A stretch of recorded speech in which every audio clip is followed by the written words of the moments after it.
Hi, everyone, and welcome to week 3. I hope you're doing well and staying focused as we move deeper into the course.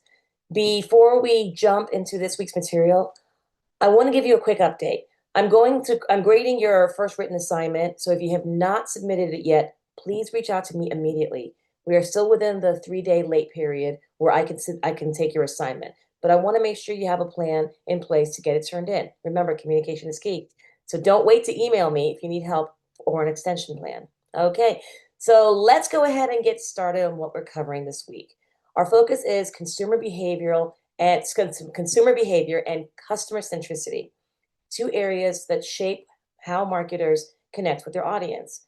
We're going to explore how consumers recognize needs, search for information, evaluate their options, make purchasing decisions, and even what happens after the purchase when they decide they're going to stay loyal or not.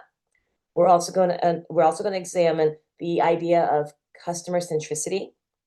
That means putting the customer at the center of everything we do, right? This involves understanding not just what they buy, but why they buy it, how emotions, lifestyle, culture, and even family and social influences shape their decision.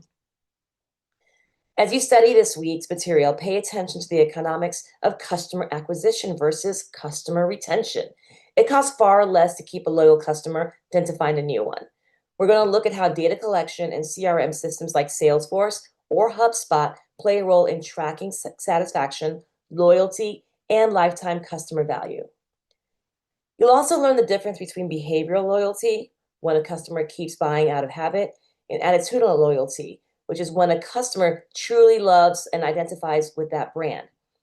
That emotional connection often leads to advocacy, customers recommending the brand to others, writing positive reviews, joining loyalty programs that deepen that relationship. Think about brands that have earned your loyalty. What makes you keep going back? Maybe it's how they treat you, how they align with your values, or how they're consistent when it comes to exceeding expectations. Companies like Ritz-Carlton, Amazon, and Nordstrom, they all thrive because they build meaningful relationships and not just transactions. So by the end of the week, you should be able to outline the consumer decision-making process, explain the value of loyalty, and connect how understanding customers can drive long-term growth. As you go through the readings and discussions, keep one idea in mind. Marketing is really about people. When we understand human behavior, we create an experience that resonates, inspires trust, and builds communities around that brand. I'm looking forward to reading your insights this week. So make sure you are responding the rule is 4, right? So we need one main topic post with at least 2 or more references with your in-text citations. We need a secondary post on the topic.